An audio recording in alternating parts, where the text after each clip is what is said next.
అక్కడి నుంచి మోతుగూడెం అని వచ్చాము, మన రాజమండ్రి దగ్గర. రాజమండ్రి నుంచి లోపలికి వెళ్ళాలి, మారేడుమిల్లి దాటిన తర్వాత 1.5 hours వెళ్ళాలి.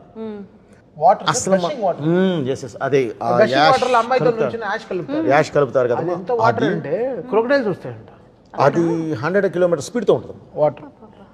మ్యాటర్ ఏంటంటే కరెక్ట్ మేము వెళ్ళగానే తుఫాను, అన్ని మాకే అన్ని పరీక్షలు పెట్టారు మీకు. 3 days work, but 7 days wait చేయాల్సి వచ్చింది. My God.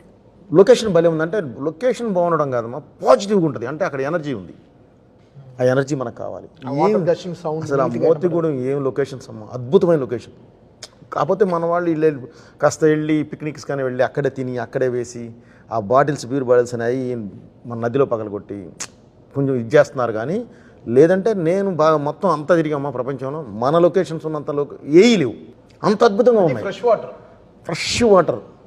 మీరు చెప్తూ ఒక మంచి పాయింట్ అన్నారు. సినిమాలో నాకు నచ్చిన ఇంకో అంశం ఏంటి అంటే, మీరు సనాతన ధర్మం గురించి మాత్రమే కాకుండా అసలు దేశం కోసంగా ఎంత చక్కటి డైలాగ్స్ రాశారో, దేశంలో మనం సిటిజన్స్ ఆఫ్ దిస్ కంట్రీ ఎలా ఉండాలో, అసలు ఒక మనిషి జీవన విధానం ఎలా ఉండాలో కూడా చెప్పిన తీరు మాత్రం అమేజింగ్ అండి, చాలా బాగుంది. ఇందులో ఇవన్నీ కూడా ఒక కమర్షియల్ సినిమా ద్వారా చెప్పటము, కన్విన్స్ చేయటం ఈజ్ అ బిగ్గెస్ట్ అచీవ్మెంట్.